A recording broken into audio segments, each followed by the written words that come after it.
Good morning ඔක්කොලාටම. අද අපි එදා පටන් ගත්ත වර්ග සමීකරණ පාඩම අද දෙවෙනි දවස. එදා අපි කතා කරා වර්ගජ ශිත ගැන. හරිද? අපි කතා කරා ගිය සතිය කියන්නේ කලින් දවසේ වර්ගජ ශිත කියන්නේ මොකක්ද කියලා. වර්ගජ ශිත. හරිද? ඊට පස්සේ වර්ගජ ශිත කියන්නේ මොනවද? ඊට පස්සේ ඒකට උදාහරණ කතා කරා. ඒ වගේ හැඩ ගැන කතා කරා. උපරිම අවම ගැන කතා කරා. හරිද? ඒතර වර්ග ශිත ගැන සාමාන්‍ය යම්තා ප්‍රමාණයක් කතා කරා. ඊට අමතරව මම ඔයාලට ගෙදර වැඩ වගේක් දුන්නා.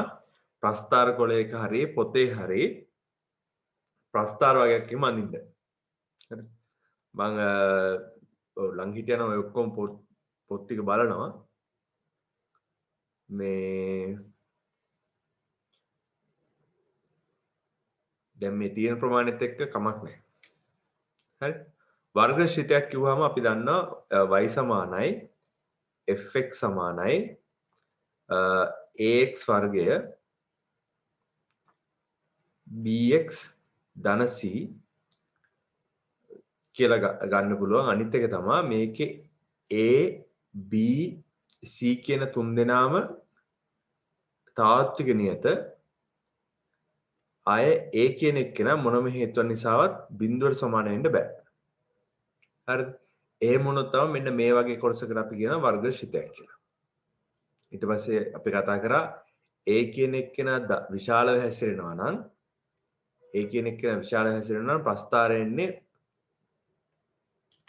ප්‍රස්ථාරෙනවා නිකන් මෙන්න මේ වගේ හැඩයකට. a කියන එක්කෙනා පොඩි නම් ඍණාගයන් ගන්නවා නම් ප්‍රස්ථාරෙන්නේ මේ විදිහට. අපි මේකට කියන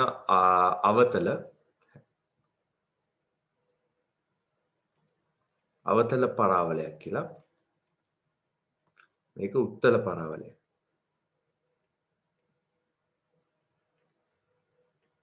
අවතල පරාවලයක තියෙන්නේ ප්‍රස්ථාරයට අවම ලක්ෂයක්. මේ තියෙන්නේ ප්‍රස්ථාරයට y වලට ගන්න පුළුවන් y වලට එන්න හැම වෙලාවෙම අවම ලක්ෂයක්. අවම හැරවුම් ලක්ෂයකි. අවම හැරවුම් ලක්ෂයක් තියෙන්නේ. මෙයාට හැම වෙලාවෙම තියෙන්නේ උපරිම හැරවුම් ලක්ෂයක්.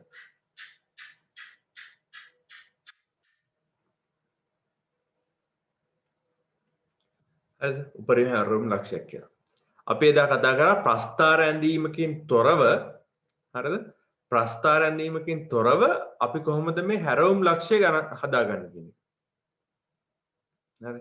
ඊට පස්සේ අපි අද ඒකේ ගණන් දෙකක් විතර කතා කරලා ඉවරලා අපි බලමු මේ මෙතනින් පස්සේ පාඩම කොයි විදිහේද කියලා. හරිද?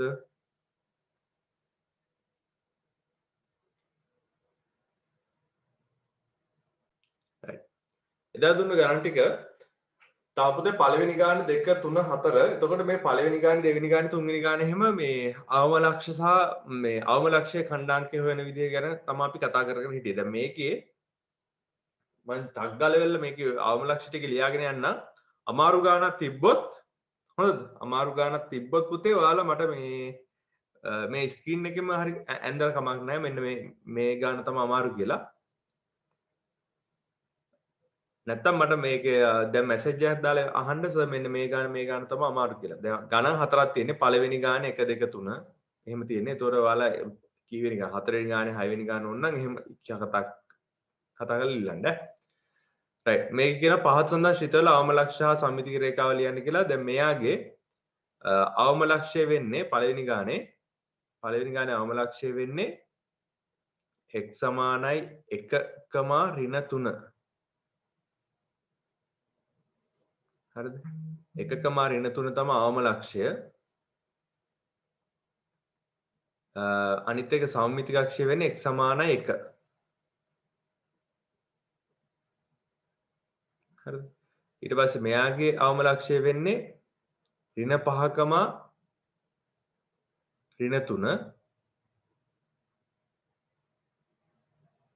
මේකේ අවම සම්මිතික රේඛාව වෙන්නේ x සමානයි -5.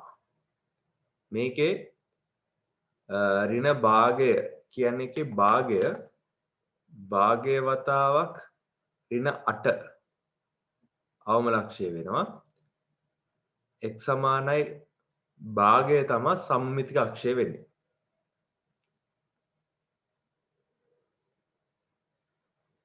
හරි. ඊට පස්සේ මේ උපරිම ලක්ෂය කතාව අහනවා. උපරිම ලක්ෂය අවම ලක්ෂය කියන එක තීරණය කරන්නේ ඇත්තටම මේ වර්ගශිතේ මෙන්න මෙතන තියෙන කොටස. ඒ කියන්නේ මේ වර්ග කෑල්ලට ඉස්සරහින් තියෙන එක්කෙන. මම එදා ඔයාලට කිව්වා මතක ඇති.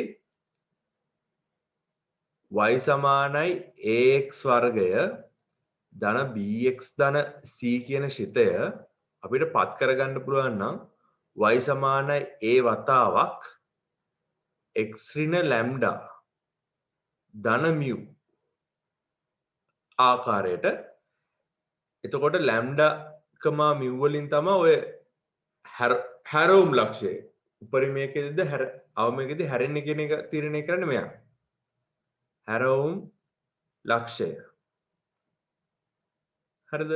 ඊට පස්සේ මේක A විශාලයි බිඳුව නම් A කුඩයි බිඳුව නම් මෙතන තියෙන අවමයක්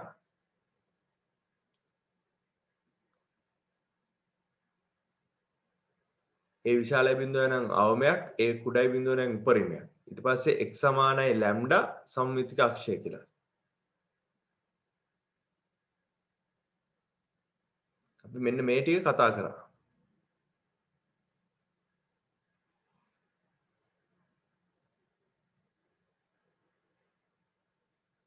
හොඳද? හැරවුම් ලක්ෂය ගන්න මේමයි, උපරිම අවම මේ විදිහයි, ඊට පස්සේ සම්මිතික අක්ෂය කියන්නේ මේ මට්ටම. මේක මම තර්ක කරලා ගන්න විදිය කියලා දුන්නේ ඈ. ඒ කියන්නේ තර්ක කරලා කියන්නේ මේක මෙහෙම කටපාඩම් කරලා ගන්න එපා. මේක කොහොමද අපි ගත්තේ? ඒ කියන්නේ වර්ග පූර්ණය කරනවා, ඊට පස්සේ අර පූර්ණ වර්ගය හදා ගන්නවා. ඔය වගේ. අපි මේ තුන්වෙනි ගාන හතරවෙනි ගාන හදනකොට බලමු. මෙයාගේ මේ හරි වැරදි දාගන්න පොතේ කරලා තියෙනවා නම් මෙයාගේ ගත්තොත් එහෙම මෙයාගේ ඒ කෙනාගේ ඍණ වෙලා තියෙන හැම වෙලාවෙම ඒකින්ද මේ කට්ටියට ඔක්කොටම තියෙන්නේ උපරිම ලක්ෂයක්. මම ලියන්න පුළුවන් ඍණ 1,2 තමයි උපරිම ලක්ෂය. x සමානයි ඍණ 1 තමයි සම්මිතික අක්ෂය කියලා. මේකෙන්නේ භාගයකම 5 තමයි උපරිම ලක්ෂය. සම්මිතික අක්ෂය වෙන්නේ x සමානයි භාගය. මෙයාගේ ගත්තොත් එහෙම ඍණ 1,8 තමයි උපරිම ලක්ෂය. සම්මිතික අක්ෂය වෙන්නේ x සමානයි ඍණ 1.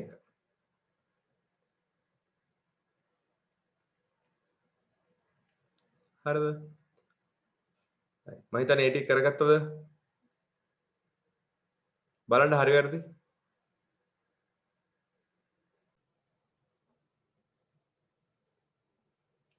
right මේකේ තුන්වෙනි ගානේ 6වෙනි ගානයි 4වෙනි ගානේ 6වෙනි ගානයි හදනවා.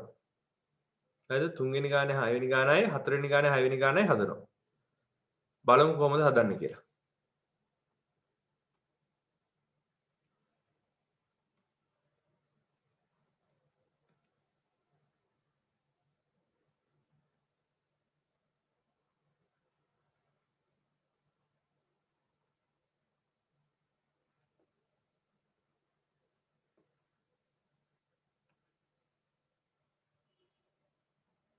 ඔව් 9x වර්ගය අඩු කිරීම 6x 9x වර්ගය අඩු කිරීම 6x ඍණ 1 තිබ්බේ.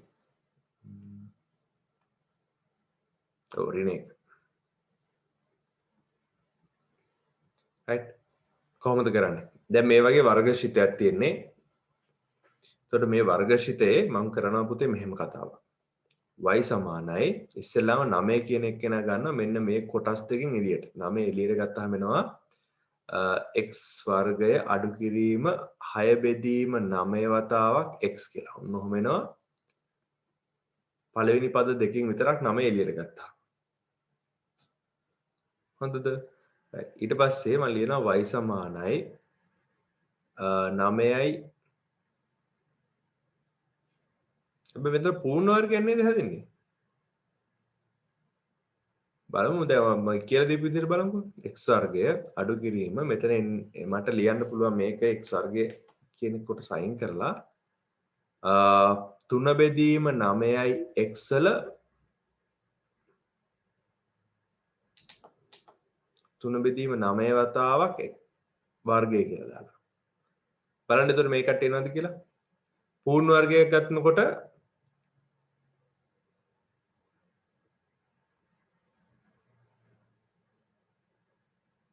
පූර්ණ වර්ගය කිව්වහම අපි දන්නවා අනිවාර්යෙන් x වර්ගය එනවා.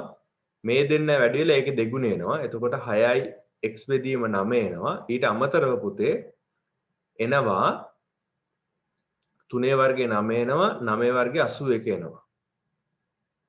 හරිද? එතකොට මේක නිකන් මේ සුළු වෙනවානේ. සුළු වෙන හින්දා මම මෙතන 1 බෙදීම 9 කියලා දාගන්නවා. හරි. හැදෙන 1 බෙදීම 9 අඩු කරන්න ඕන හින්දා 1 බෙදීම 9ක් කියලා මෙතනින් දාගන්නවා. ඒ කියන්නේ මේ කොටස ඇතුලේ මේ ටික ඔක්කොලාම හැදෙනවනේ. ඒ හැදෙන එකේ මෙන්න මේ අමතරව සෙට් වෙන කෑල්ල අයින් කරලා දාන්න 1 බෙදීම 9ක් පිටින් දාගන්නවා. හරිද? ඊට පස්සේ අඩු කිරීම 1යි. right? y සමානයි 9 වතාවක් x ඍණ 1 බෙදීම 3 පූර්ණ වර්ගය. මම මේක සුළු කරලා තියෙන්නේ. 1 බෙදීම 3 පූර්ණ වර්ගය අඩු කිරීම මෙතන සාධක සුළු කරපුවාම 10 බෙදීම 9ක් වෙනවා. නෑ මෙතන පුංචි වැරද්දක් තියෙනවා.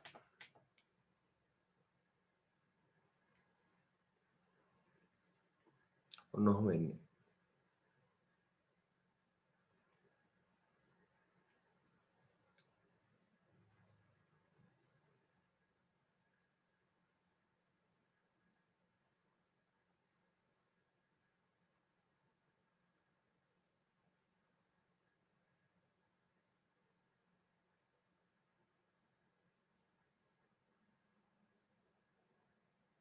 හරිද?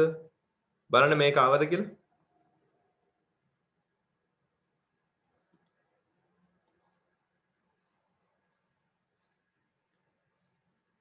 මෙන්න මේ විදිහට එනවද කියලා බලන්න.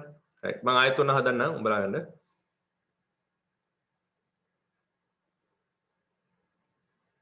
මම තව චුට්ටක් මේව සුළු කරලා ඉන්නම් y සමාන එතකොට ඔයාලට ලේසි.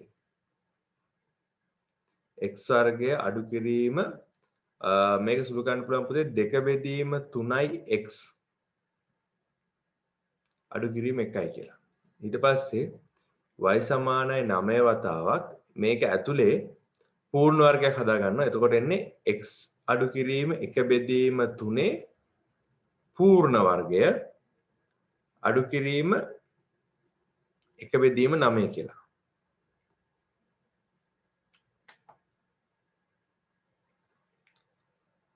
හරිද? බලන්න ඒක ආවද කියලා? ඊට පස්සේ y සමානයි 9 වතාවක් x ඍණ 1 බෙදීම 3 පූර්ණ වර්ගය මම මේ කොටස වැඩි කරනවා 9.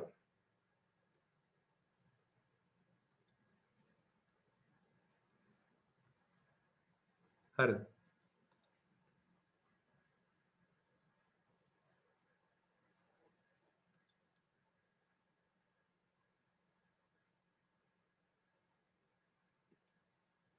එතකොට මට ලියන්න පුළුවන් මේ මෙහෙම කොටසක්.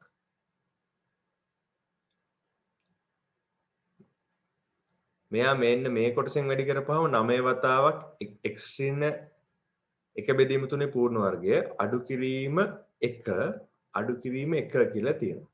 මේක සුළු කරපුවාම y සමානයි 9 වතාවක් x ඍණ 1 බෙදීම 3 පූර්ණ වර්ගය අඩු කිරීම 2ක් කියලා එනවා.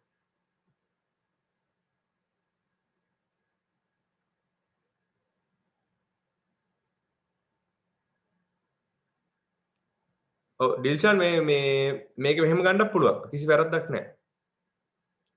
3යි x ඍණ 1 පූර්ණ වර්ගය අඩු කිරීම 2 කියලා ගන්න පුළුවන්. දැන් මම ගත්ත එකෙත් ඒක තමයි තියෙන්නේ. හරිද? මේ මම ගත්ත එකෙත් ඒක තියෙන්නේ කොහොමද දන්නවද? ඔයාලට පුළුවන් පුතේ මෙහෙම කරන්න.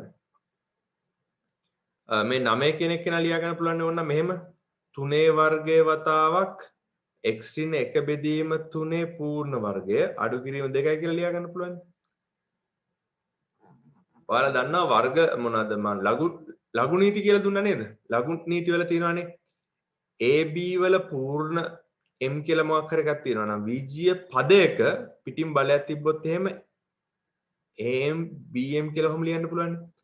ඒ වගේ තමයි මේ පැත්තට තිබ්බොත් මේ පැත්තට ලියන්නත් පුළුවන්. එතකොට මේ නීතිය අනුව මට මේක ලියන්න පුළුවන් y සමානයි 3 වතාවක් x ඍණ 1 බෙදීම 3 කියන කොටසම සම්පූර්ණකේ වර්ගය අඩු කිරීම 2 කියලා. එතකොට මෙතන සුළු කරපුවාම y සමානයි 3x ඍණ 1 පූර්ණ වර්ගය අඩු කිරීම 2යි කියලා ගන්නත් පුළුවන්. හරිද? මේකේ විශේෂත්වය වෙන්නේ මේ ගානේ ඕන නම් කෙලින්ම මෙහෙම ගන්නත් පුළුවන්. මෙතන ඉඳන් මෙතෙන්ට ටක් ගාලා එන්නත් පුළුවන්.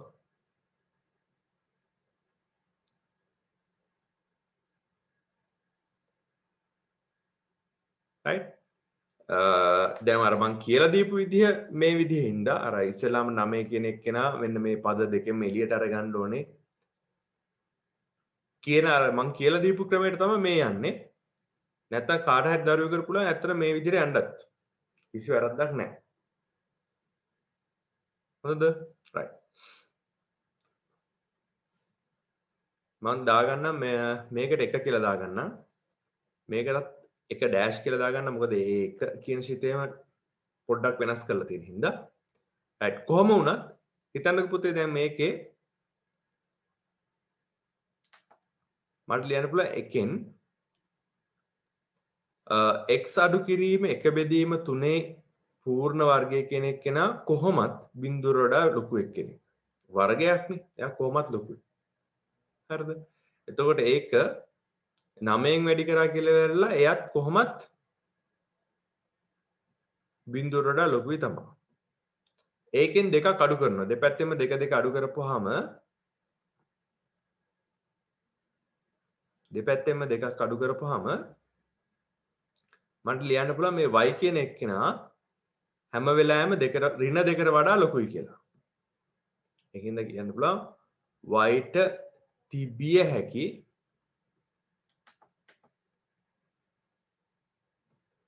අවම අගය y සමානයි ඍණ 2 වේ. එවිට x සමානයි 1 බෙදීම 3යි. එම නිසා අවම ලක්ෂය 1 බෙදීම 3කම ඍණ 2 සහ සමමිතික අක්ෂය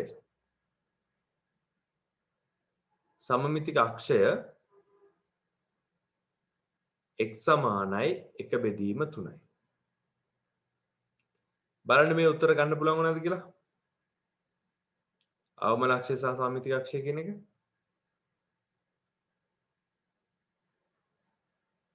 එක ඩෑෂ් ගෙන් උනත් ගන්න පුළුවන් ඈ. මම එක ඩෑෂ් ගෙන් හදලා පෙන්නන්නම්.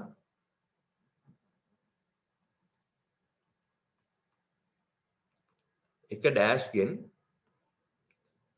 හැම වෙලාවෙම 3x ඍණ 1 පූර්ණ වර්ගය කියන එක නේ හැම වෙලාවෙම බිඳුවට වඩා ලොකුයි. එතකොට පුතේ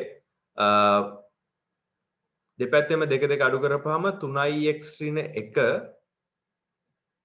පූර්ණ වර්ගය අඩු කිරීම 2 කියන එක නේ කොහොමද ලොකුයි ඍණ 2කට වඩා. එතකොට y කියන එක නේ කොහොමද ලොකුයි ඍණ 2. හරිද?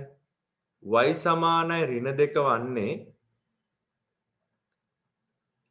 3x ඍණ 1 සමානයි බිඳුව විට ඒ කියන්නේ x සමානයි ඒකෙත් 1 බෙදීම 3ම තමයි. එම නිසා අවම ලක්ෂය 1 බෙදීම 3කම ඍණ 2 හැරවුම් ලක්ෂය x සමානයි 1 බෙදීම 3යි. මොකද එකම ප්‍රස්ථාරය එකම ශිතේ ඒකින්ද ක්‍රමයේ මේ මොන කොටස පාවිච්චි කරලා හැදුවත් එකම උත්තරේ එන්නේ නැහැ. මේ පළවෙනි සමීකරණය පාවිච්චි කරලා හැදුවත් මේ උත්තරේ දෙවෙනි මේ අර එක ඩෑෂ් එක කියන්නේ පොඩ්ඩක් සුළු කරලා ගන්න එක පාවිච්චි කරත් මේකම තමයි එන්නේ.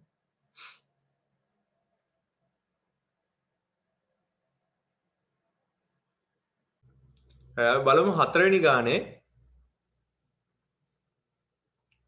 හතරවෙනි ගානේ හයවෙනි ගාන හතරවෙනි ගානේ හයවෙනි ගාන තියෙන පුතේ y සමානයි 1 ඍණ 12x අඩු කිරීම 9x වර්ගය කියලා. මේ ගානත් අර විදිහටමයි හදන්නේ. මම මොකද කරන්නේ y සමානයි ඍණ 9 ගන්න එළියට. එතකොට x වර්ගය අඩු කිරීම එකතු කිරීම වෙලා 12 බෙදීම 9 කියන කොටස එනවා ධන 1 එනවා. හරි. y සමානයි ඍණ 9 මේකත් මම සුළු කරලා ගන්නම් දැනට මෙතන 4 තියෙන්නේ මෙතන 3 තියෙන්නේ. එතකොට මට ලියන්න පුළුවන් x ධන 2 බෙදීම 3 මෙතන x එනවා. කෙනෙක් කොටසේ පූර්ණ වර්ගය අඩු කිරීම 4 බෙදීම 9යි කියලා. ධන 1යි කියලා. හරි. ඊට පස්සේ මේක පොඩ්ඩක් සුළු කරගමු.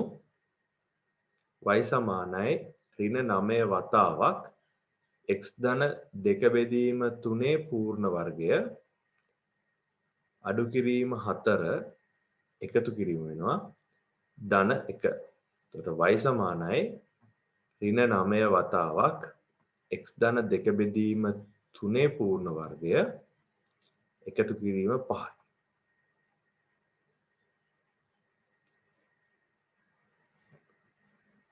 ඔයාලට ඔන්න මෙතනින්ම තර්ක කරන්නත් පුළුවන්. නැත්තම් කලින් වගේ මේ 9 කියන එක්කෙනාගේ ඍණ කොටස ඉස්සරහින් තියාගෙන 9 වර්ග විදිහට හදාගෙන මට මේ ගාන ලියා ගන්න පුළුවන් මෙහෙමත්. y සමානයි ඍණ 3x එකතු කිරීම 2 පූර්ණ වර්ගය එකතු කිරීම 5 කියලා ලියන්නත් පුළුවන්. මේ සමීකරණ දෙකම පාවිච්චි කරාට කමක් නැහැ. හරිද? මුක පාවිච්චි කරවුවත් එකම උත්තරේ ඉන්නේ.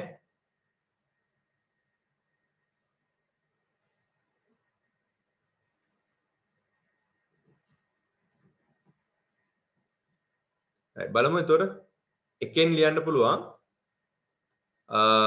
x ධන 3 2 බෙදීම 3 කියන එක්කෙනාගේ පූර්ණ වර්ගය හැම වෙලාවෙම බිඳුවට වඩා ලොකුයි. ඒකේ ඍණෙන් වැඩි කරපු ගමන් නැත්නම් ඍණ 9න් වැඩි කරපු ගමන් මොකද වෙන්නේ? අසමානතාවයේ ලකුණ මාරු වෙනවා.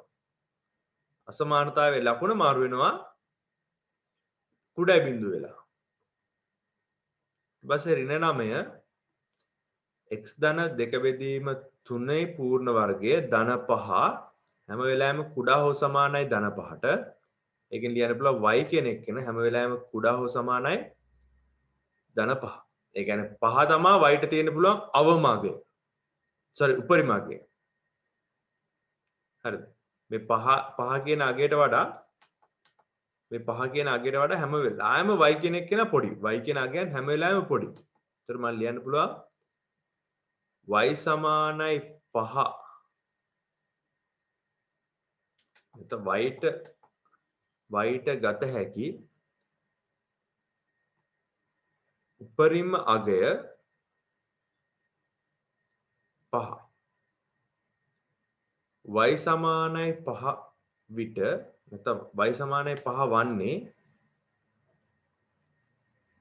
x සමානයි. ඒ කියන්නේ මෙන්න මේ කොටස කෙලින්ම y ට කෙලින්ම මෙයාව හම්බ වෙන්නේ මේ කැලල බිඳු වුණොත්නේ. ඒක මට ලියන්න පුළුවන් මෙහෙම පුතේ. x සමානයි ඍණ 2 බෙදීම 3 විටයි. එම නිසා ඍණ 2 බෙදීම 3,5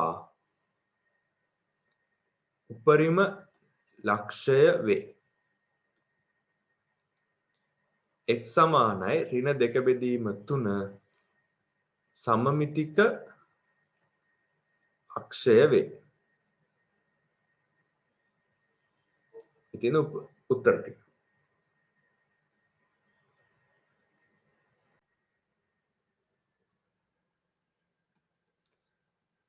right බලන්න අර මේ සැසඳීමෙන් ගන්න විදිහ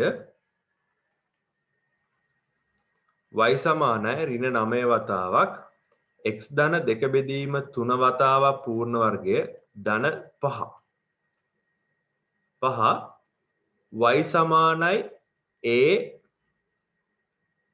x ඍණ ලැම්ඩා වර්ගය ධන mu සමග සැසඳීමෙන් සංසන්දනය කරන පුතේ සංසන්දනය කරපුවාම අපි දන්නවා a වල a කියන්නේ ඍණ 9යි ඒ කියන්නේ කුඩයි බිඳුව ලැම්ඩා කියන්නේ එතකොට ඍණ 2 බෙදීම 3යි mu කියලා කියන්නේ එතකොට 5යි හරිද ඒකින්ද ලියන්න පුළුවන් එම නිසා උපරිම ලක්ෂය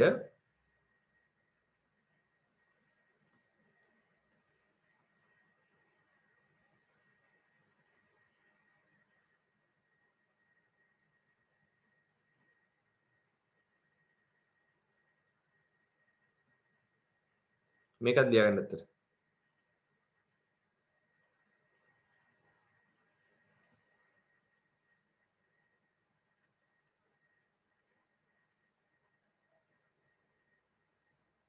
සමමිති කක්ෂයේ x සමානයි 2 බෙදීම 3යි.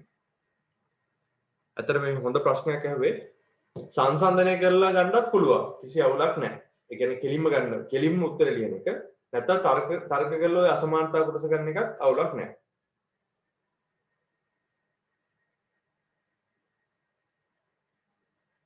ආකාර දෙකම ලියා ගන්න.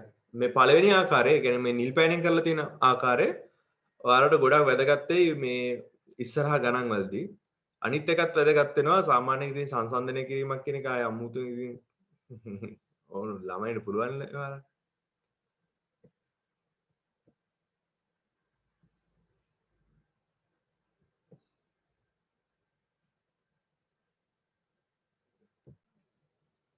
හරි අපි එදා කතා කරගෙන හිටියේ පුතේ ප්‍රස්ථාර ඇඳීමකින් තොරව උපරිම අවම ලක්ෂ ලබා ගැනීම සහ ප්‍රස්ථාරයේ මූල ලබා ගැනීම. හරිද? අපි පළවෙනි මාතෘකාව යටතේ උපරිම අවම ලක්ෂ ලබා ගැනීම තමයි දැන් කතා කරේ. අද දෙවෙනි මාතෘකාව හරිද ප්‍රස්ථාර ඇඳීමකින් තොරව ප්‍රස්ථාර ඇඳීමෙන් තොරව වර්ගජ ශිතයක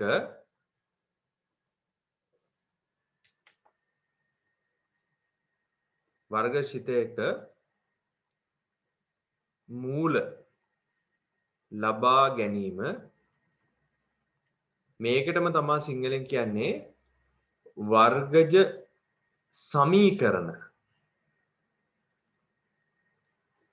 සමීකරණ විසඳීම. හරි මාතෘකාව ලියා ගන්නකො.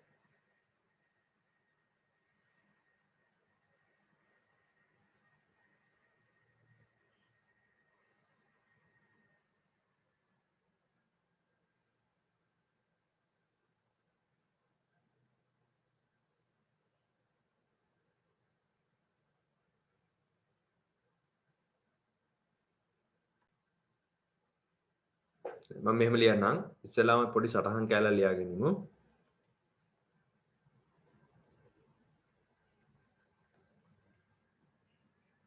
y සමානයි fx සමානයි ax වර්ගය ධන bx ධන c. a b c කියන තුන් දෙනාම තාත්වික සංඛ්‍යා වෙන්න ඕනේ. a කියන එක්කෙන අසමානයි බිඳුව විට y සමානයි fx වර්ගජ ශිතයක් බව අප දනිමු.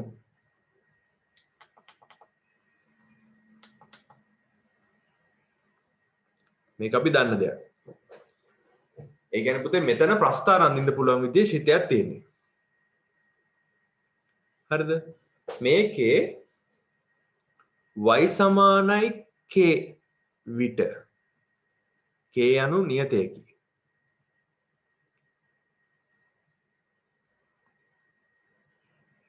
y සමානයි k කියලා අගයක් දුන්නොත් එහෙම එතකොට පුතේ එනවා k සමානයි ax වර්ගය ධන bx ධන c. ඒකෙන් එනවා ax වර්ගය ධන bx ධන c ඍණ k සමානයි බිඳුව කියලා. එතකොට පුතේ මෙන්න මේ වගේ කොටසකට කියනවා හරි ආකාරයේ සමීකරණයක්.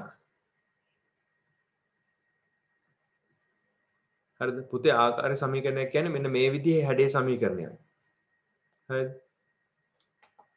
විසඳන්න පුළුවන් x වලට උත්තරයක් තනියම ගන්න පුළුවන් ආකාරයකට හදාගත්තොත් එහෙම අපි ඒකට කියන සමීකරණයක් වර්ගජ සමීකරණයක් කියලා හඳුන්වනවා.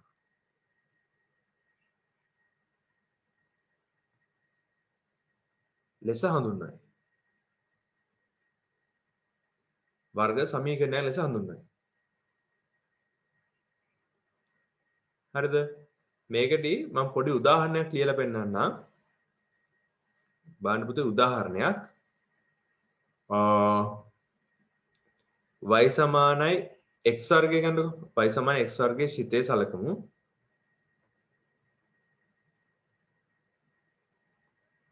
y සමානයි 9 වන වර්ගජ සමීකරණය විසඳන්න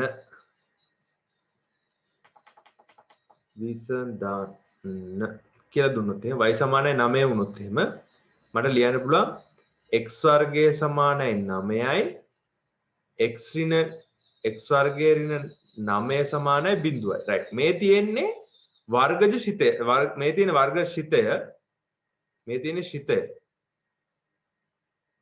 හරිද? ඒකේ y වලට අගයක් දුන්නොත් එහෙම y වලට අගයක් දුන්නොත් එහෙම එතකොට ඒක වර්ග සමීකරණයක් වෙනවා. ඒක නිකන් මේ වගේ පුතේ. හොඳද? ඒ කියන්නේ අපි ප්‍රස්ථාරය ඇඳයි කියලා හිතන්නකෝ. දැන් ප්‍රස්ථාරය ඔයාලට අඳින්න පුළුවන් මෙහෙම. ඕකේ දැන් ප්‍රස්ථාරයනේ මේ විදිහට. හරිද? මේ තියෙන්නේ y සමානයි x වර්ගය කියන ප්‍රස්ථාරය. හරිද? මේ කට්ටිය අහන්නේ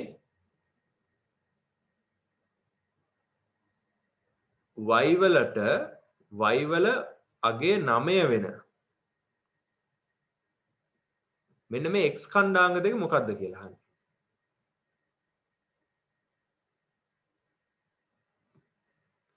ඔන්න ඔය x ඛණ්ඩාංග දෙක මොකක්ද කියලා අහන්නේ.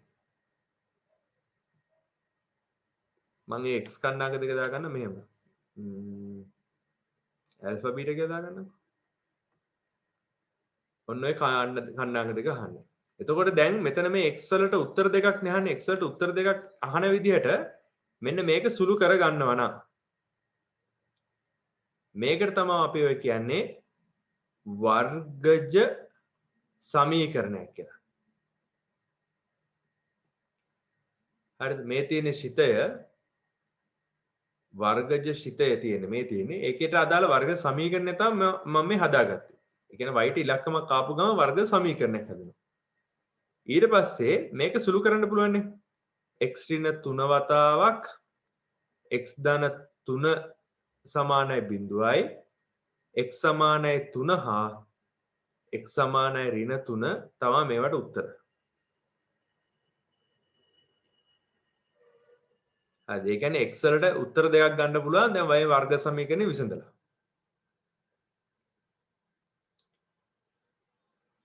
හරිද? ඒ කියන්නේ වර්ග සමීකරණයක් විසඳලා හැම වෙලාවෙම x ට උත්තර දෙකක් එනවා.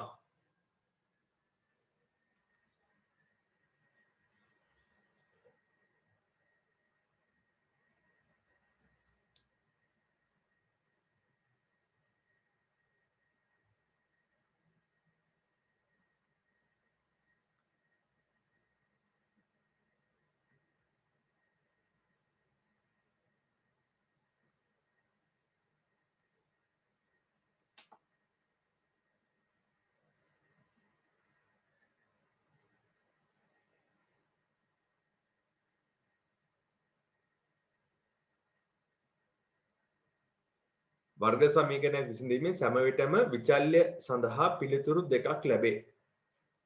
හරි. right. මේ ටික ලියා ගන්න බලන්න. මම ආයෙත් තේරුම් කරන්න.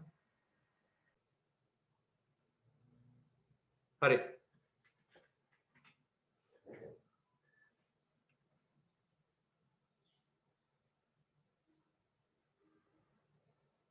එතකොට y සමානයි fx සමානයි ax වර්ගයේ ධන bx ධන c කියලා කියන්නේ වර්ගශිතය. y සමානයි k කියලා තිබ්බොත් එහෙම ax වර්ගයේ ධන bx ධන c සමානයි k වෙනවා. ax වර්ගයේ ධන bx ධන c ඍණ k සමානයි බිඳුව. මේකට කිව්වා වර්ග සමීකරණය කියලා. වර්ගශිතය කියලා. මේ තියෙන වර්ගශිතයක්. මේ තියෙන වර්ග සමීකරණයක්.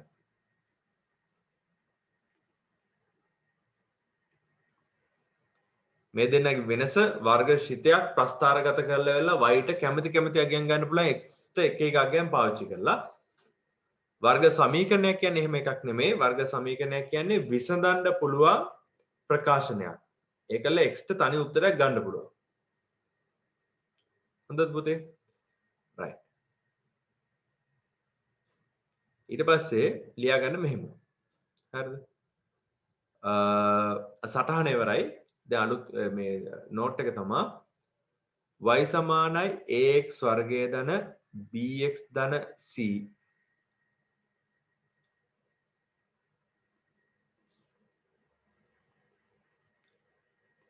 y සමානයි ax වර්ගය ධන bx ධන c වර්ගශිතයේ y සමානයි බිඳුව විට y සමානයි බිඳුව විට ලැබෙන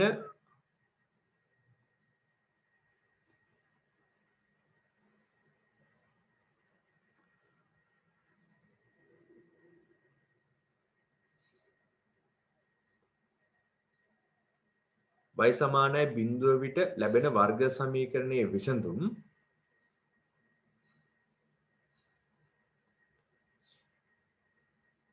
ශිතයේ මූල ලෙස හැඳින්වේ.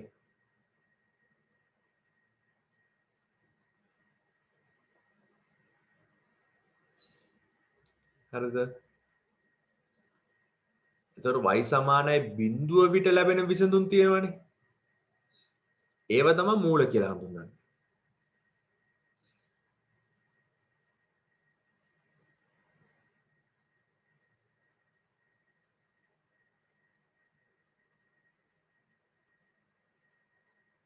හොඳද? මේ කැලේ ලියා ගන්න. y සමාන ax වර්ගය ධන bx ධන c වර්ගශිතයේ y සමානයි බිඳුව වුණාම y සමානයි බිඳුව විට ලැබෙන වර්ග සමීකරණය. ඒතකොට වර්ග සමීකරණයක් වෙන එක. වර්ග සමීකරණේ විසඳුම් ශිතයේ මූල ලෙස හැඳින්වේ.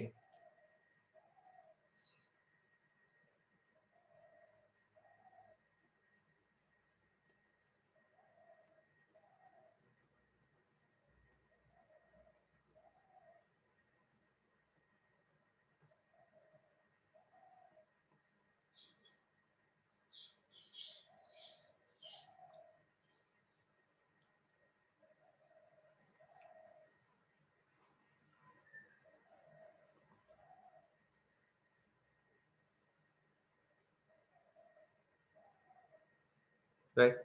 ඒකල යටින් ලියන්න පුතේ y සමානයි ax වර්ගය ධන bx ධන c හි y සමානයි බිඳුව විට මෙන්න මේ වර්ග සමීකරණය විසඳමු කියලා.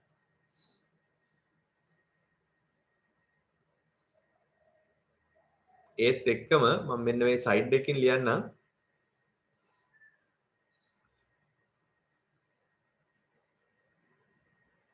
ඔන්න ඔය විදිහටනේ අපිට ප්‍රස්ථාර වර්ග දෙක එන්නේ. උත්තල ප්‍රස්ථාරයක් හරි අවතල ප්‍රස්ථාරයක් හරි. ඒ ප්‍රස්ථාර දෙකේ පුතේ y සමානයි. දැන් මේක y සමානයි. මේකත් y සමානයි fx මෙයාටත් දාගන්න y සමානයි fx කියලා. හරිද? y සමානයි fx කියන ශිතේ අපි දන්නවනේ මේ පැත්තේ මෙන්න මෙහෙමනේ y අක්ෂය තියෙන්නේ. y සමානයි බිඳුව කියන්නේ ඇත්තටම x අක්ෂයට. y සමානයි බිඳුව කියලා කියන්නේ ඇත්තටම මේ x අක්ෂයට. හොඳද? මේ x අක්ෂයේ කැපෙන ලක්ෂ දෙකට තමයි ඔය මූල කියලා කියන්නේ.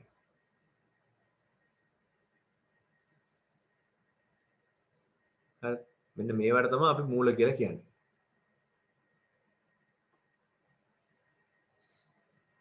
මූල නෙමෙයි මූල. රූට්ස් කියලා කියන්නේ.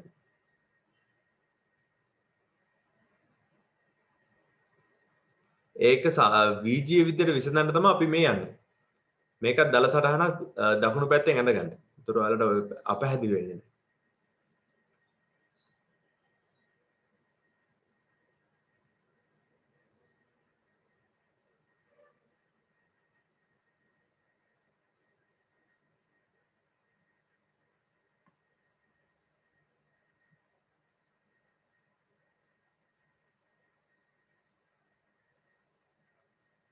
හරි.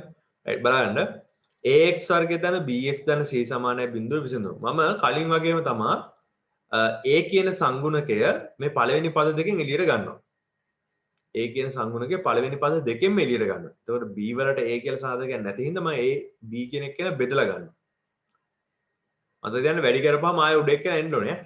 a වලින් මේ කොටස වැඩි කරපුවාම ආයෙ මේක ඇල් එන්න ඕනේ. හරි. right සුළු කරමු. a වරහණක් කැරියා මට ලියන්න පුළුවන් මේක පූර්ණ වර්ගයක් කරලා b බෙදීම 2a ඒ කියන්නේ ඇතුල් පදේ දෙකට බෙදලා වර්ග කරන්න පුළුවන්. එතකොට ඇතුලේ අමතරව හැදෙනවා b වර්ගය ඍණ 4ක් a කියලා කොටසක්.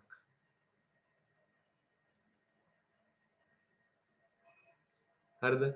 මේ පළවෙනි බීජීය පද දෙක පාවිච්චි කරලා මේ මුලින් තියෙන බීජීය පද දෙක පාවිච්චි කරලා මම පූර්ණ වර්ගයක් ගොඩනගා ගත්තා. මේක ඕලෙල්ලදී ඔයාලා කරන වර්ග පූර්ණය කියලා. වර්ග පූර්ණය පාවිච්චි කරලා මේ විදිහේ සුළු කිරීමක් කරගත්තා.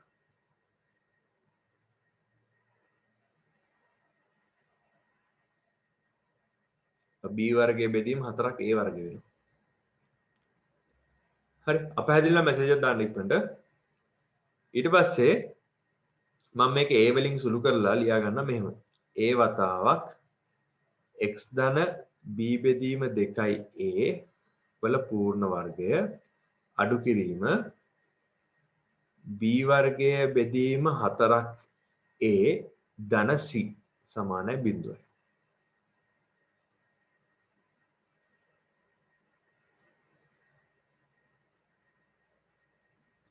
හැබැයි මේක මීට වඩා ලේසි විදියක් තියෙනවා අපිට.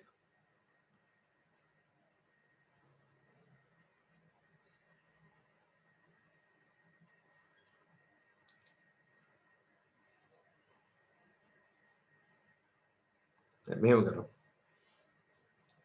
මාත් එක දැන් ලියාගත්තර කමන්නේ. a කියන එක්කෙනා අසමානයි බිඳුව නිසා මට පුළුවන් පුතේ මේකේ a කියන එක්කෙනාගෙන් බෙදන්න. ax වර්ගය ධන bx ධන c සමානයි බිඳුව 1 කියලා අරගෙන 1 කියන එක්කෙනා බෙදනවා a වලින්. මේකේ a බිඳුව වෙන්නේ නැති හින්දා අපි a ගෙන් බෙදුවයි කියලා කිසි අවුලක් වෙන්නේ නැහැ. එතකොට එනවා x වර්ගය ධන b බෙදීම a වතාවක් x ධන c බෙදීම a සමානයි බිඳුව වෙනවා. ඊට පස්සේ දැන් වර්ග පූර්ණය කරමු.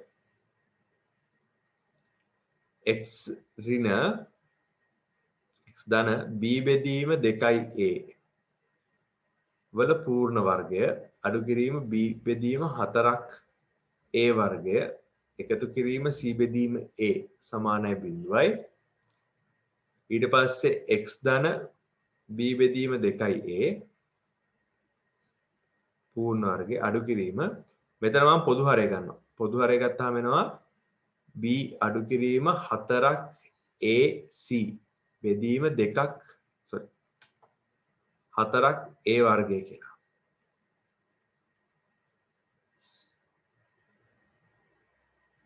බලන්න මේ පොදු හරය ගත්ත විදිය.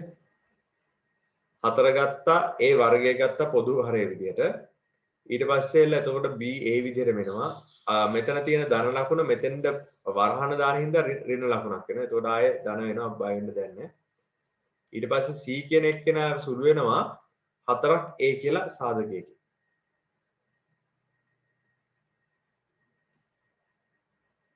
එතකොට මම ලියන්න පුළුවන් මෙහෙම x ධන b බෙදීම 2යි a කියන එක්කෙනාගේ පූර්ණ වර්ගය කියන එක්කෙනා සමානයි b වර්ග මෙතන b වර්ග වෙනව නේද b වර්ග b වර්ග ඍණ 4ක් ac බෙදීම 2ක් 4ක් a වර්ග වෙනවා මම මොකද කරන්නේ මේකේ වර්ග මූලය ගන්නවා x ධන b බෙදීම 2ක් a සමානයි ධන හෝ ඍණ වර්ගමූල b වර්ගය ඍණ 4ක් ac බෙදීම 4ක් a වර්ගය වෙනවා. ඒතර ඒක ලියන්න පුළුවන් ධන හෝ ඍණ b වර්ගය ඍණ 4ක් ac බෙදීම වර්ගමූල 4ක් a වර්ගය පොඩ්ඩක් සුළු කරපුවාම ධන හෝ ඍණ b වර්ගය ඍණ 4ක් ac බෙදීම 2ක් a කියලා එනවා. හරිද? ඊට පස්සේ මම මේ x වලට උත්තර ලියනවා x සමානයි ඍණ b බෙදීම 2යි a ධන හෝ ඍණ වර්ගමූල b වර්ගය ඍණ 4ක් ac බෙදීම 2යි a කියලා මේක තව චුට්ටක් සුළු කරලා ලියන්න පුළුවන් පොදු හරය එකම හින්දා x සමානයි ඍණ b ධන හෝ ඍණ b වර්ගය ඍණ 4ක් ac වල පූර්ණ වර්ගමූලය බෙදීම 2ක් a කියලා.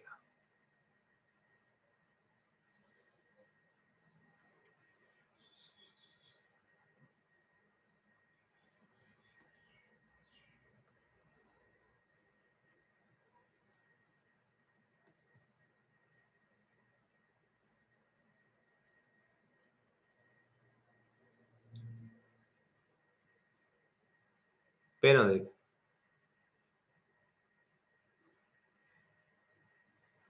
මේක ඔයාලට මීට කලින් හම්බෙලා තියෙනවා O level වලදී. වර්ග සමීකරණ විසඳීම කියන කැලේ. ඕන වර්ග සමීකරණයක විසඳුම් ඔන්න ඔය විදිහට ගන්න පුළුවන් කියලා. right සුළු කිරීම පැහැදිලිව තේරුම් අරගෙන ලියාගන්න. එතකොට ax වර්ගය දන bx දන c සමානයි බිඳුව කියලා වෙලා වර්ග සමීකරණයක් තිබ්බොත් හරිද? ඒ මේ වර්ගශිතයේ මේ වර්ග සමීකරණයේ මූල හරිද? මෙන්න මේවට කියනවා වර්ග සමීකරණයේ විසඳුම්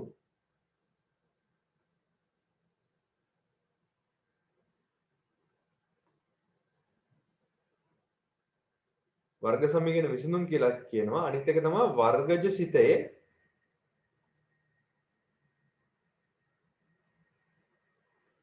මූල කියලා කියනවා. හොඳද? right. එතකොට පුතේ අපිට ඉස්සෙල්ලත් කිව්වා දැන් මේ වර්ග සමීකරණයක නැත්නම් වර්ග සමීකරණයක හැම වෙලාවෙම මූල දෙකක් තියෙනවා. හරිද? මූල දෙකක් තියෙනවා. ඒ මූල දෙකේ විස්තර තමයි දැන් කතා කරන්නේ. හරිද? එනම් මූල දෙකක් ඇත මේක ලියා ගන්න. එනම් මූල දෙකක් ඇත. එකක් ගන්න පුළුවන් x සමානයි ධන අවස්ථාව ගත්තොත් එහෙම ධන විට x සමානයි ඍණ b ධන b වර්ගය ඍණ 4ක් ac කියලා බෙදීම 2යි හා ඍණ විට x සමානයි ඍණ b ඍණ b වර්ගය ඍණ 4ක් ac වල වර්ගමූලය බෙදීම 2යි කියලා. හරිද? ඇත්තටම එතකොට මෙන්න මේ මෙතන මේ රවුන්ඩ් කරලා මෙන්න මේ මාක් කරලා තියෙන්නේ ඔන්න ඔය උත්තර දෙක.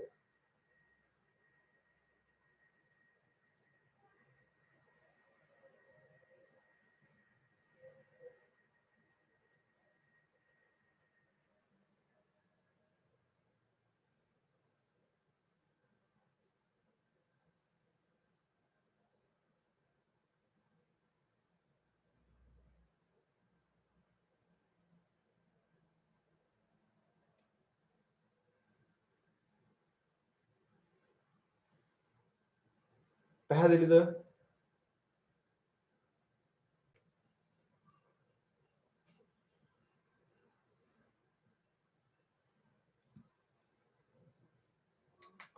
පොඩි මාතෘකාවක් දාලා ලියාගමු.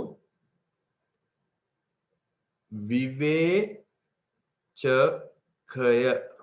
විවේචකය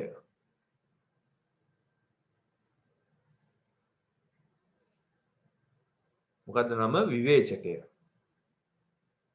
පුංචි මාතෘකාවක් ඈ අනු මාතෘකාවක් වගේ. ඒකලා ලියාගන්න එතනම ලියාගන්න මේ ඩෙල්ටා ලකුණක් දාලා පුංචිවට x අකුරක් දාගන්නවා. විවේචකය.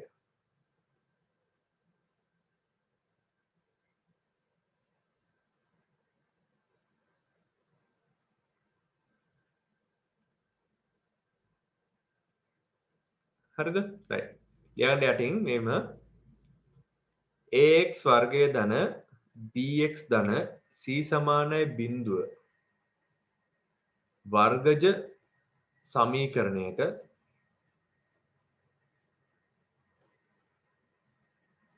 මූල x සමානයි ඍණ b ධන හෝ ඍණ b වර්ගය ඍණ 4ක් ac බෙදීම 2ක් a වේ.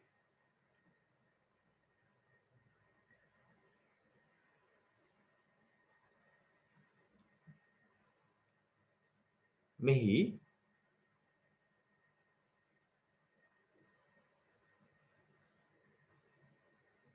b වර්ගය ඍණ 4ක් ac කොටස මගින් මූල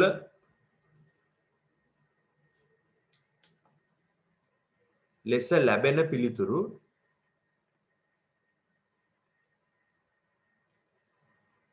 මූලිකව තීරණය කරයි.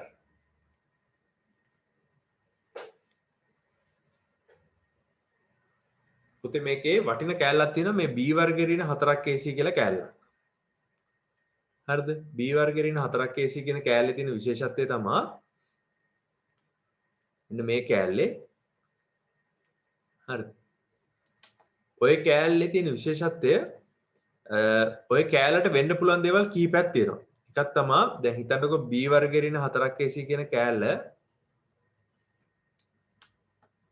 4ක් ac කියන මේ සම්පූර්ණ කොටස බැරි වෙලා හරි ඍණ වුණොත් හරිද? බැරි වෙලා හරි ඍණ වුණොත් එහෙම පුතේ මේ වර්ගමූලයක් ඇතුළේ ඍණ හැදෙනවා. වර්ගමූලයක් ඇතුළේ ඍණ ලකුණක් හැදෙනවා.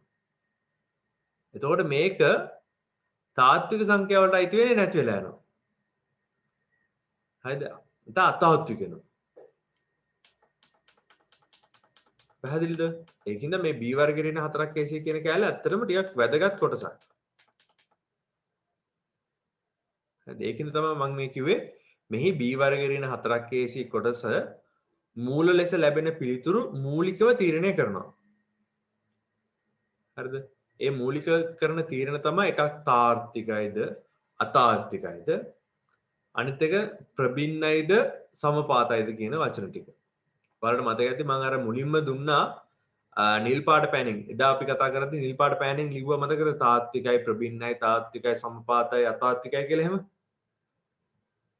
අන්න ඒ ටික VGA විදියට සුළු කරලා ගන්න මෙන්න මේ කොටසෙන්. හරිද? right. මාත් එක ලියා ගන්න ඇති කියලා හිතනවා. මෙහි b වර්ග ඍණ 4ක් ac කොටස මගින් මූල ලෙස ලැබෙන පිළිතුරු මූලිකව තීරණය කරයි. එම නිසා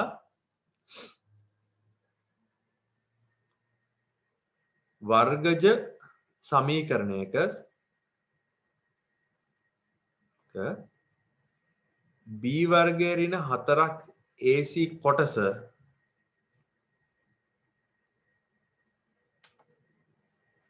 එම සමීකරණයේ විවේචකය ලෙස හඳුන්වයි. ඒ කියන්නේ මේ ඩෙල්ටා x කියලා ගන්නවා.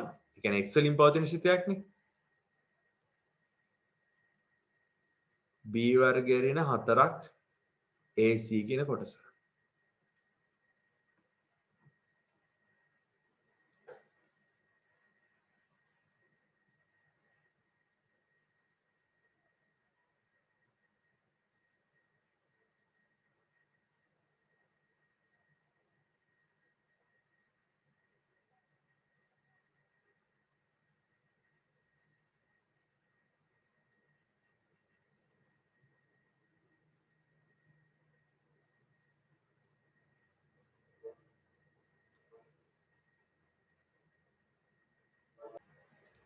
මම කියනවා ඩෙල්ටා x කියන එක කෙනා බිඳුවට වඩා අඩු වුණොත් ඒ කියන්නේ ඍණ වුණොත් එහෙම මම කලින් කිව්වා වගේ මෙන්න මේ ඇතුලේ කොටස මෙන්න මේ කොටස පුතේ ඍණාගයක් ගන්නවා. ඍණාගයක් කියන්නේ වර්ගමූලයක් ඇතුලේ ඍණාගයක්.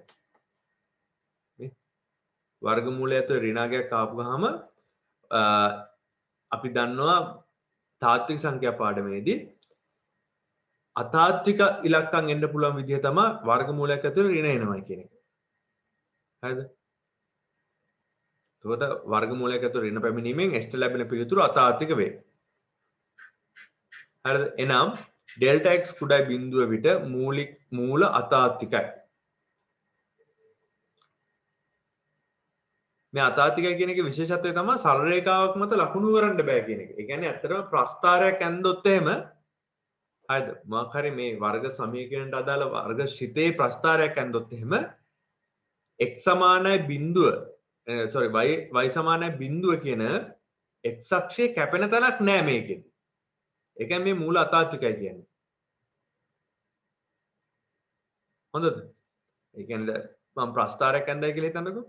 මම නිකන් මේ y සමානයි ax වර්ගය ධන bx ධන c ඒ විශාලයි බිඳුව ප්‍රස්ථාරයක් ඇඳොත් එහෙම අපි දන්න ප්‍රස්ථාරයනේ මෙහෙම කියලා. හරි. x අක්ෂය යන්නේ මෙහෙම ප්‍රස්ථාරය යන්නේ මේ විදිහට.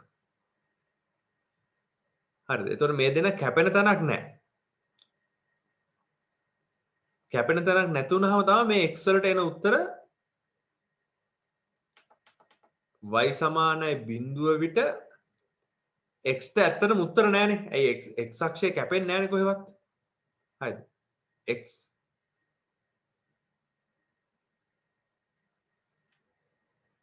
y සමානයි බිඳුව විට x විසඳිය නොහැක. විසඳිය නොහැක නැත්නම් x හි මූල අතාත්විකයි. විසඳුම් නොමැති කියලා කියන්නේ විසඳිය නොහැක නෙමෙයි.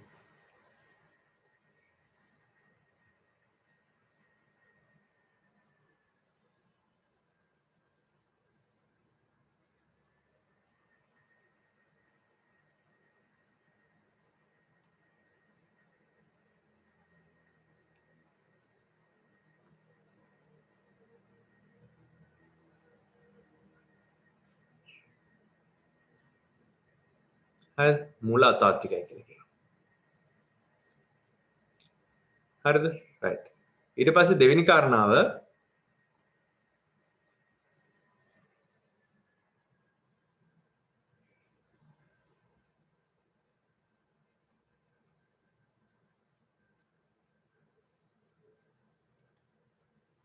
මම බෝඩ් එකේ මකනවා.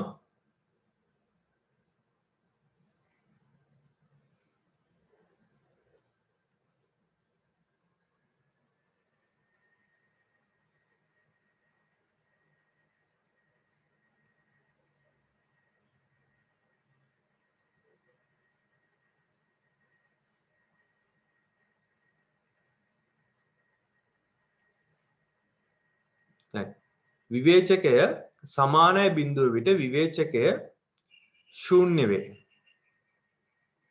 විවේචකයේ ශූන්‍ය වුණාම පුතේ තියෙන විශේෂත්වය තමයි කෙලින්ම x ට ලැබෙන්නේ ඍණ b බෙදීම 2a කියලා උත්තරයක්.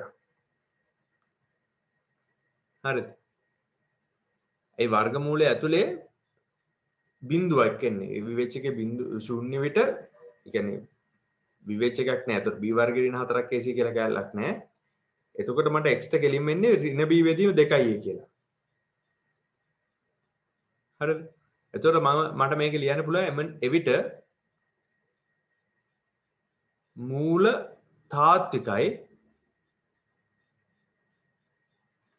තාත්විකයි කියන්නේ අපිට පැහැදිලි උත්තරයක් එනවා. ඒ වගේම දැන් අපි දන්නවනේ උත්තර දෙකක් තියෙන්න ඕනේ වර්ග සමීකරණයකට. වර්ග සමීකරණයක් නම් උත්තර දෙකක් තියෙන්න ඕනේ. හැබැයි දැන් මේ ඇවිල්ලා තියෙන එක උත්තරයයි. අපි මේ එක උත්තරේම දෙපාරක් ලියනවා. ඒකින්ද අපි ලියනවා එවිට මූල තාත්වික හා සමපාත වේ කියලා. හරිද? ඒක මම කොටුවක් ඇතුළේ ලිව්වා ඩෙල්ටා x සමානයි බිඳුව විට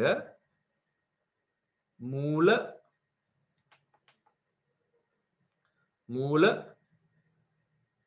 තාත්විකයි සමපාතයි.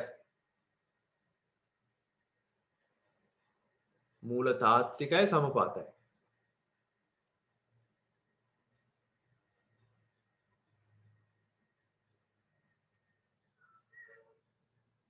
ඒක නිකන් මේ වගේ. ප්‍රස්ථාරයේ යනවා x අක්ෂය එක තැනකින් විතරක් සුළු කරගෙන.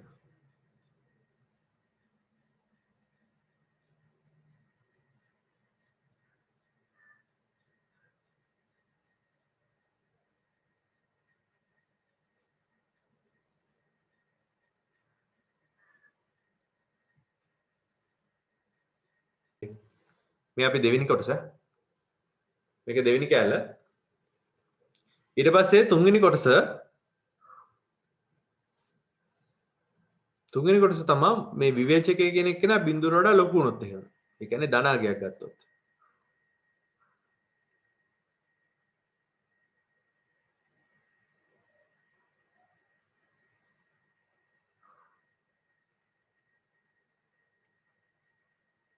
හරිද? බැරි වෙලා හරි විවේචකය කියන එක නා බිඳුවට වඩා ලොකු ධනාගයක් වුණොත් එහෙම විවේචකය ධන විට.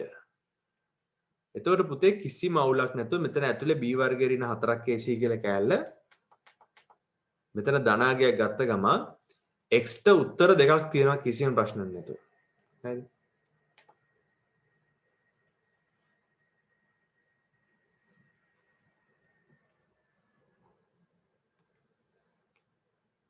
ධන වුණොත් එහෙම ඒක ලියන්න පුළුවන්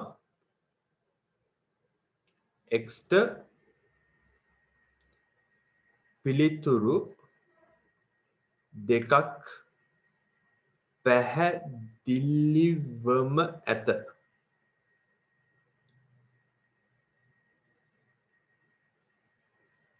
හරිද? ඒවා තමයි x සමානයි ඍණ b ධන b වර්ගයේ ඍණ 4ක් ac වල වර්ගමූල බෙදීම 2a හා x සමානයි ඍණ b වර්ගයේ ඍණ 4ක් ac වල වර්ගමූල බෙදීම 2a කියලා. උත්තර දෙකක් පැහැදිලිවම තියෙනවා. අපි කියනවා මේවා x ට තාත්වික හා ප්‍රබින්න. තාත්වික හා ප්‍රබින්න. මොකද්ද පුතේ ප්‍රබින්න කියන්නේ? ප්‍රබින්න කියන්නේ එකිනෙකට වෙනස් කියන අදහස. ප්‍රබින්න කියන්නේ එකිනෙකට වෙනස් කියන අදහස.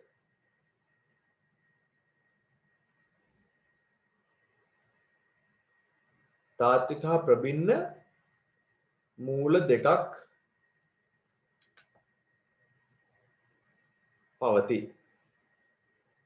එතකොට මම ලියන්න පුළුවන් මේක ඩෙල්ටා x කියන කෙනා බිඳුවට වඩා විශාලයි නම්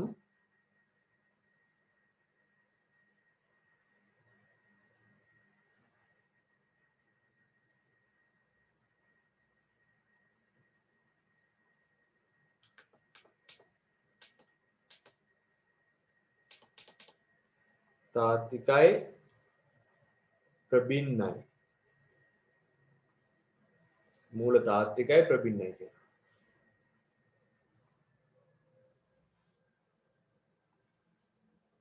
මේ කතා කරේ තුන්වෙනි එක.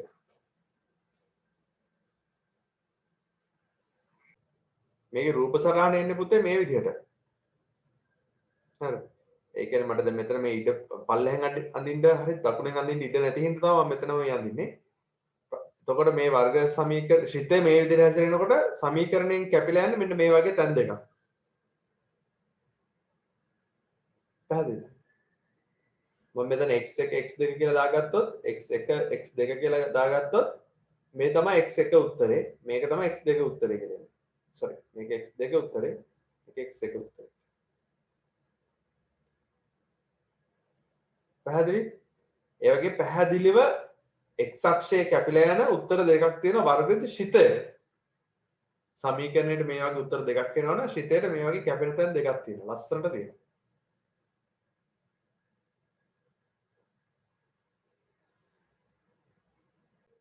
right බලන්න පුතේ දැන් මෙතන මේ විවේචක භාවිතයේ මූලවල ස්වභාවය තීරණය කිරීම කියලා කොටසක් තියෙනවා ටියුට් එකේ. පස්වෙනි ගාන නම් මම හිතන්නේ දැන් ඔයාලට කියන්න පුළුවන් මේකේ b වර්ගයේ ඉන හතරක් කේසි විශාලයි නම් තාත්විකයි ප්‍රබින්න මූල දෙකක් ඇති බවත්. ඒකෙන්ද අපි කතා කරා වගේ ඒක සුළු කරලා පෙන්වන්න තියෙන්නේ. මේ 6 වෙනි ගානේ මම චුට්ටක් කියලා පෙන්නන්නම් පහත සමීකරණ වල මූලයන්ගේ ස්වභාවය සොයන්න. දැන් මම මේ එක ගානක් ගන්නම්. අපි නිකන් මේ දෙවෙනි ගාන වගේ එකක් ගමු.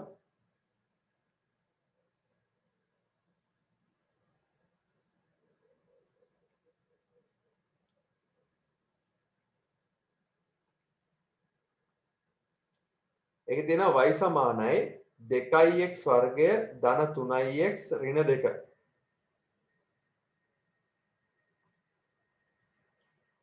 හරිද? මේකේ අපි දන්නවා a වලාගේ 2යි b වලාගේ 3යි c වලාගේ ඍණ 2යි. එතකොට මෙයාගේ විවේචකය ලියන්න පුළුවන් පුතේ x වලින් පවතින වර්ග සමීකරණයක් හින්දා තමයි මෙතෙන්ද x අකුර දාන්නේ. හරිද? ඩෙල්ටා x කියලා දාන්නේ ඒකින්ද. හරිද? අපි දන්නවා b වර්ගය ඍණ 4ක් ac තමයි විවේචකය කියලා. එතකොට මේ විවේචකේ සුළු කරපුවාම 3 වර්ගය අඩු කිරීම 4 වතාවක් 2 වතාවක් ඍණ 2 සුළු කරපුවාම 9 අඩු කිරීම 8යි 16යි ධන 16යි මේකේ බිඳුවට වඩා විශාලයි. හරිද? බිඳුවට වඩා විශාලයි. එතකොට මට මෙන්න මේකේ ලස්සන දෙයක් කියන්න පුළුවන්. මොකද්ද? 2x වර්ගය ධන 3x ඍණ 2 සමානයි බිඳුව වර්ග සමීකරණේ මෙන්න මේ වර්ග සමීකරණයට මූල තාත්වික මෙන්ම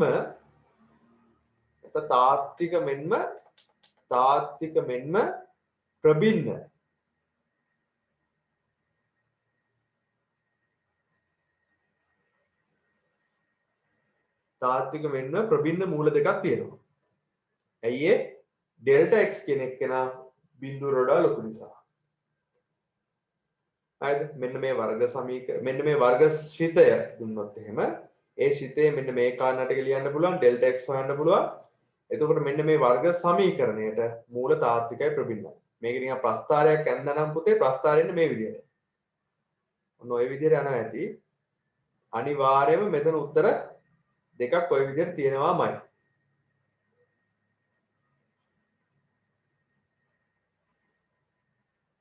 right?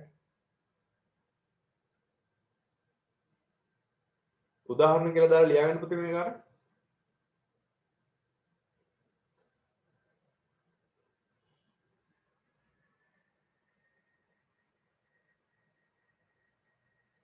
ඒ ගාන ඒ වගේ ගානක් මම හිතන්නේ ආයෙ හම්බුනොත් ගාන හදා ගන්න පුළුවන් වෙයි. ඒතකොට ඔයාලා ටියුට් එකේ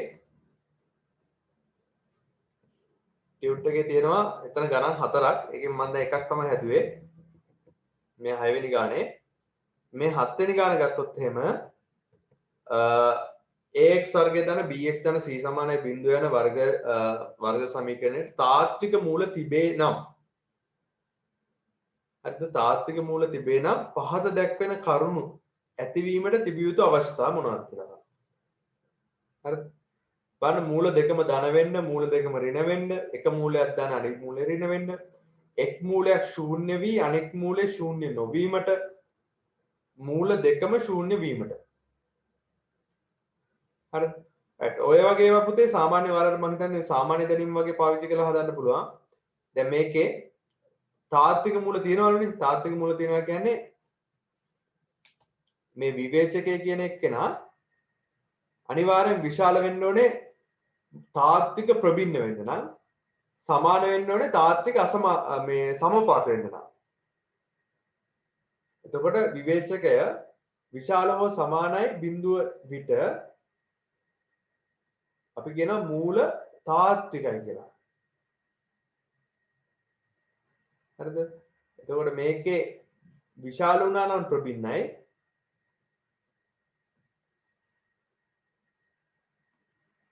සමපාතයි.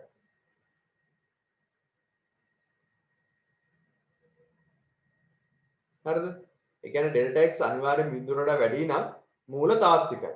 මේ මූල තාත්විකයි කියන එකේ උත්තරේ මූල හැම වෙලාවෙම ධනාගයන් වෙනවා කියන එක නෙමෙයි. මූල දෙකක් තියෙනවා. ඒ දෙන්න පැහැදිලිව ලකුණු කරන්න පුළුවන් මූල දෙකක්. ඉලක්කම් දෙකක් එනවා අපිට ඒ දෙක තාත්වික ඉලක්කම් දෙකක්. හරිද? ඒ දෙන්න බැරි වෙලා හරි ඩෙල්ටා x කියන එක නම් බිඳුවට වඩා විශාලයි ධනාගයක් නම් එකිනෙකට වෙනස් උත්තර දෙකක් එනවා. සමානයි නම් එකම උත්තරය එන්නේ. දැන් කියන මූල දෙකම ධන වෙන්න නම් එතකොට පුතේ අපි දන්නවනේ මේ වගේ උත්තර එන්නේ x සමානයි ඍණ ධන හෝ ඍණ b වර්ගයේ ඍණ 4ක් ac කියන කොටසේ බෙදීම 2යි කියලා. හරිද? මේ දෙන්නම ධන වෙන්න නම් බිඳුවට වඩා වැඩි වෙන්න නම් වෙන්න ඕන දේවල් තමයි එක මේක ඉස්සෙල්ලාම මේ පොඩි අවශ්‍යතාවයක් තියෙනෝනේ අපි දාගමු a විශාලයි බිඳුව පිට කියලා. එතකොට ඔයාලට ලේසි. ඒ කියන්නේ a කියන අගේ ධනාගයක් වුණොත් එහෙම මට ලියන්න පුළුවන් මම මේ පළවෙනි එකට උත්තරේ ලියන්නේ ඍණ b ධන හෝ ඍණ b වර්ගයේ ඍණ 4ක් ac වල පූර්ණ වර්ගය. එතකොට විශාලයි බිඳුව වෙන්න ඕනේ. එතකොට ඍණ b ඍණ b කියන එක මේ පැත්තට ගන්න අනිත් පැත්තට ගන්න පුළුවන්. ධන හෝ ඍණ b වර්ගයේ ඍණ 4ක් වර්ගමූලය අනිවාර්යයෙන්ම එහෙනම් b ට වඩා විශාල වෙන්න ඕනේ. ඒ කියන්නේ b කියන අගයට වඩා හැම වෙලාවෙම මේ කොටස වැඩි නම් හරිද? විවේචකය කියන කොටසට අදාළ වර්ගමූල කොටස b ට වඩා වැඩි නම් මූල දෙකම ධනාගයක් ගන්නවා.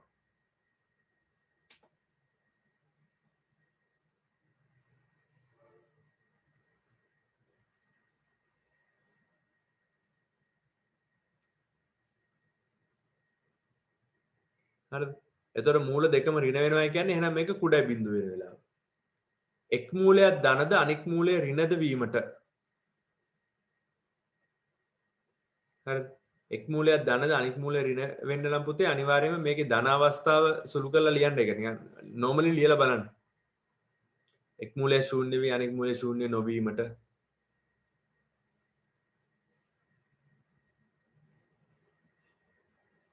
එක් මූල දෙකම ශූන්‍ය වීමට. මේක try කරන්න බැරි වුණොත් එහෙම මම ඊළඟ දවසේ මම මේක කියලා දෙන්න මේකේ උත්තර ටික කොහොමද එන්නේ කියන එක. ඊට පස්සේ මෙතන මෙන්න මේ දෙවෙනි ගාන හදන විදිහ චුට්ටක් කියලා දෙන්න. 4x වර්ගයේ ධන 4 වතාවක් 3k ධන 1x ධන 17k ඍණ 1 සමානයි සමීකරණයේ මූල සමපාත වීම නම් k හි අගය සොයන්න කියලා.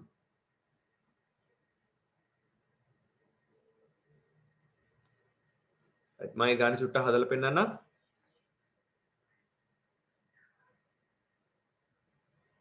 කියනවා 4x වර්ගය ධන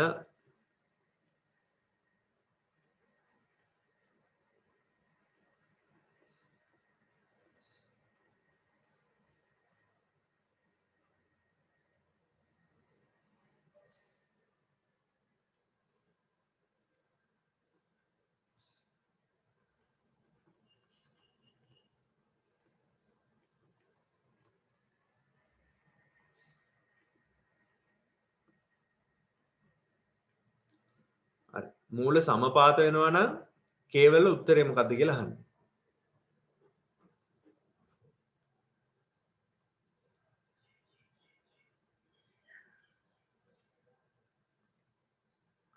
පැහැදිලිද?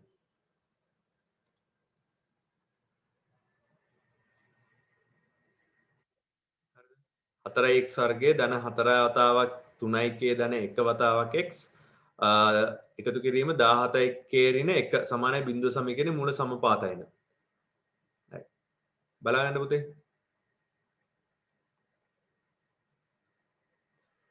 හරි මූල සමපාතයනේ. හරි.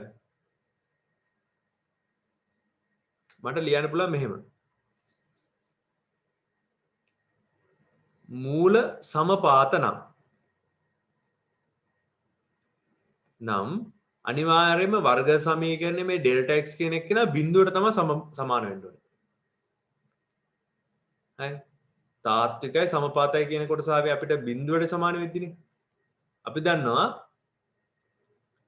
4x වර්ගය ධන 4 වතාවක් 3k ධන 1 වතාවක් x ධන 17k ඍණ 1 සමානයි බිඳුව කියන එක්කෙනා ax වර්ගයේ ධන bx ධන c සමානයි බිඳුව සමග සැසඳීමෙන් a කියලා කියන්නේ 4ට b කියලා කියන්නේ 4 වතාවක් 3k ධන 1ට c කියලා කියන්නේ 17k ඍණ 1ට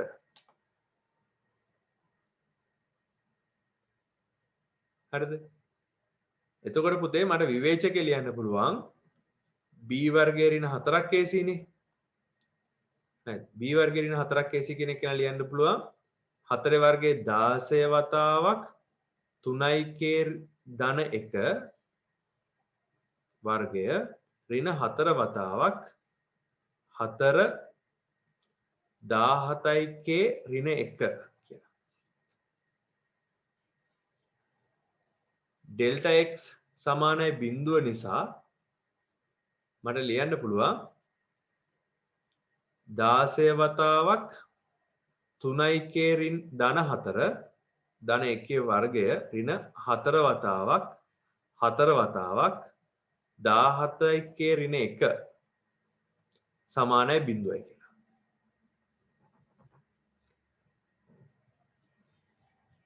හරි. right. මට දැන් සරලව සුළු කිරීමන්නේ තියෙන්නේ 16 වතාවක් 3k ධන 1 පූර්ණ වර්ගය සමානයි 16 වතාවක් 17 ධන 17 ඍණ 1 කියලා ලියන්න පුළුවන්. මේ 16ට මේ පැත්තේ 16 කපන්න පුළුවන්. ඊට පස්සේ 9k වර්ගය එකතු කිරීම 6k ධන 1 සමානයි 17k එනවා. 17k ඍණ 1 9k වර්ගය ඍණ 11k ධන 2 සමානයි බිඳුව කියලා වෙලා මේ k පද මේ පැත්ත ටික ඔක්කොම අනිත් පැත්තට ගන්නවා. දකුණු පැත්තේ තියෙන ටික ඔක්කොම අනිත් පැත්තට අරගෙන ඕම වර්ග සමීකරණයක් වෙනවා.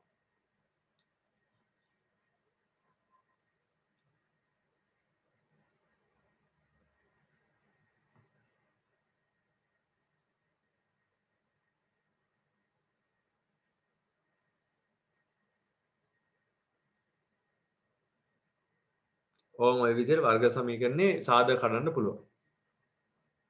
මේ සාධක කඩන විදිහ මම කියලා දීලා තියෙනවා ඈ. එතකොට k වලට උත්තර දෙයක් ගන්න පුළුවන් k සමානයි 2 බෙදීම 9 හෝ k සමානයි 1යි කියලා. හරිද? මම දැන් ගාන කියන්නම් ආපහු. මෙන්න මේ වර්ග සමීකරණයේ මූල සමපාත වෙනවා නම් k වලට එන උත්තර මොනවද කියලායි අහන්නේ. හරිද? ඉතින් කොහොමද කරේ? මූල සමපාත නම් අනිවාර්යෙන් ඩෙල්ටා x සමානයි බිඳුව. මෙන්න මේක තමයි තර්කය. ඊට පස්සේ සසඳලා b වර්ගයේ ඍණ 4ක් ac කියන එක්කෙනා සුළු කරලා ගන්න. මූල සමපාත නිසා නැත්නම් ඩෙල්ටා x සමානයි බිඳුව නින්දා මට ලියන්න පුළුවන් මෙන්න මේ සුළු කිරීම සමානයි බිඳුවයි ඒක සරල සමීකරණයක් විදිහට සුළු කරලා වර්ග සමීකරණයක් හැදෙන්නේ. ඒක සුළු කරලා k වලට උත්තර දෙයක් ගන්න පුළුවන්. පැහැදිලිද?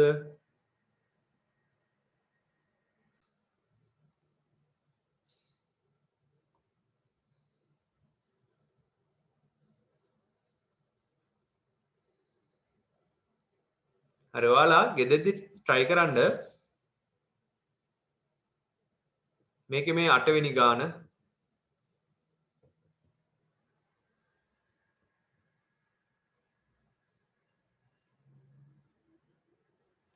ඔව් මේ 9 10 වගේ ගණන් ටිකක් අමාරු ගතියක් ආවොත් පොඩ්ඩක් බලමු. 12 වෙනි ගාන අනිවාර්යෙන් try කරන්න. හරිද? මේ 12 වෙනි ගාන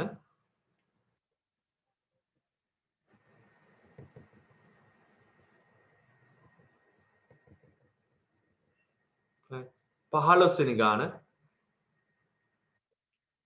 right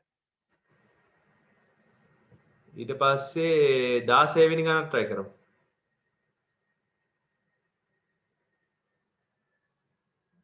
16 17 ඔය ගණන් ටික